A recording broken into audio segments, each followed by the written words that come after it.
Hi, Seya. Ayan tayo, kawai. Hi. Ilalagay kita sa YouTube, tapos makikita mo yung sarili mo, sabi mo, ay, nung bata pala ako, si ate lagi kong kasama. Ito muna kami, mamaya muna si Osi. Tingin kita kung nagkagawa siya. Kaso walang tali.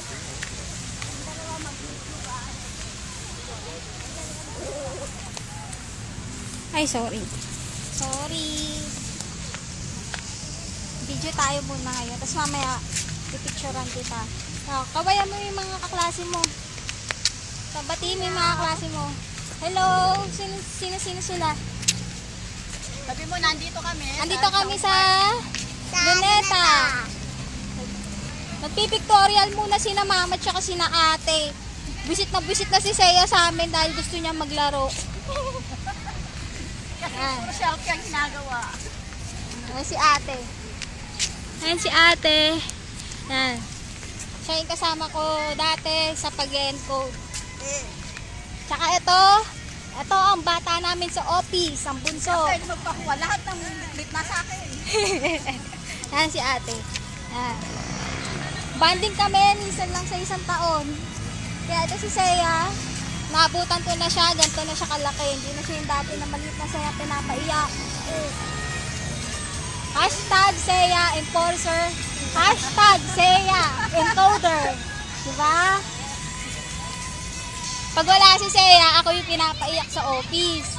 Pag nandun si Seya, si Seya ang pinapaiyak sa office. Ako promoted to grade 2.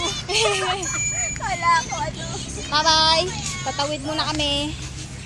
Bye-bye, Seya. Bye-bye. Mamaya na lang. Bye-bye ka. Ito si Seya. Walang tagatulak. Awa ka. Ay! Ay! Huwag mo sinain.